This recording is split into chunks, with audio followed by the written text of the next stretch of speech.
Portland State University's president calling on pro-Palestine protesters inside the campus library to leave voluntarily.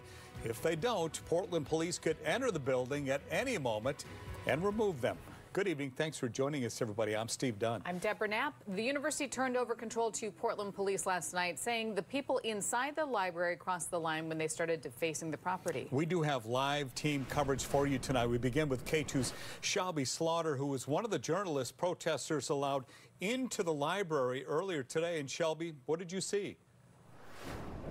Well, Steve, let me show you what the outside looks like first off. This is what it similarly looks like on the inside. We weren't allowed to bring the cameras inside, but there was a lot of broken glass everywhere. There was a lot of the walls had been spray painted inside as well with red spray paint, and they had a whole medic area that they had spray painted on the wall. I'm also told that there's students upstairs studying like it's a normal day. I asked if I could go upstairs and see them for myself, and I was told no. You can see the outside of the Millar Library has been spray painted with strong messages from the pro-Palestine group that's occupying the building. I spoke with someone inside who claims to be part of the chain of command, and I'm told they refuse to back down until their demands are met. They say those demands are that the university cuts ties with Boeing. I wasn't allowed to bring a camera inside, but I was given permission to record a part of our conversation. Take a listen. What will it take for you to leave this building? We want our demands met. I want to highlight this. This is a public space. We agree with PSU that this is a public space, but to not come here and speak with us, to have the mayor ignore us, for them to do an interview where they do good cop, bad cop within a 30-minute period, it's ridiculous. What do they want us to do with that? In a statement at 3 this afternoon, President Katu says she met with protesters on Saturday.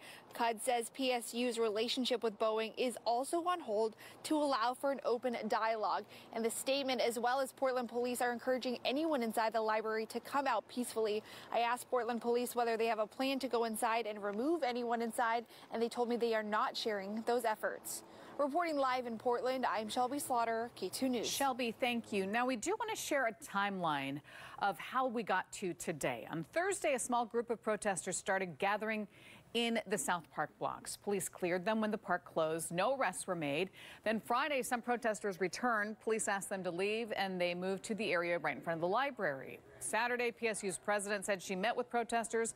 She told them they needed to reopen the library. No action against the protesters was taken all weekend to avoid escalating the situation. And then yesterday, the camp grew significantly. Last night, the library was broken into.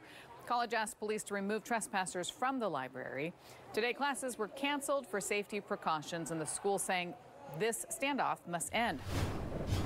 We want to know what you think. Do you support police forcibly removing protesters from PSU's library? Yes or no? You can scan the QR code on your screen to vote.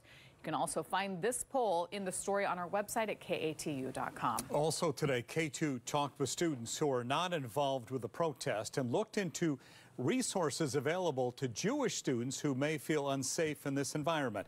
K2's Christina Giardinelli is live now on campus. And Christina, you've been in touch with the university administration, right? Yeah, that's right. I've been emailing back and forth with them. I wanted to know whether or not there's any rules that the university has that these protesters are maybe violating, and whether or not the university is looking to enforce some of those code of conduct rules. They said they're still trying to figure that out, and I will continue emailing them and bringing you the information as we get it. In the meantime, as you mentioned, Steve, I was on here earlier on campus talking to some of the students that are not involved. Now, many of them tell me they do support both the right to protest, and some of them are supportive of this cause as well, but they say once the occupation of the library happened, there was a line crossed. Some students not involved in pro-Palestine or pro-Israel movements say occupying the library when other tuition-paying students are trying to study for midterms is disruptive. We can't use the library anymore. You know, I'm a master's student, so I use the library all the time. Their message has been any students are welcome in the library. What do you think about that? I think there's probably a lot of people that won't feel safe to go in the library. Some students tell me they're supportive of the right to protest and are supportive of a movement for peace in Gaza, but believe occupying the library and defacing university buildings crossed a line. It is a good cause they're fighting for. I just feel like there is a better way to do it. Damaging the school property, and then this is like a place to learn. And if people want to get educated, and like this is kind of like borrowing that, you know, they're breaking stuff, and yeah, I just don't think it's like the best way to do it.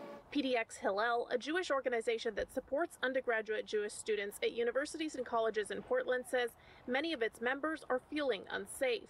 Hannah Sherman is the organization's executive director. With the encampment that began to form, Jewish students really do not feel as if they can show up and be safe on campus. Now, I did ask her about the Jewish students who do support this movement. She says they are also listening to those students. Coming up at 6 p.m., what this organization says it's doing to try and foster the relationships between those Jewish students with opposing views. For now, live on Portland State University campus, Cristina Giardinelli, Katu News. Christina, thank you for that. The protest at Portland State is one of at least 4 at college campuses across Oregon. We have confirmed with Reed College and Lewis and Clark College that there are small groups set up on campus. At the University of Oregon, pro-Palestine protesters are occupying the lawn in front of the Knight Library. Stay with K2 News for continuing coverage of the college protests here at home and across the country. When we're not on the air, you can track developments on our website at katu.com.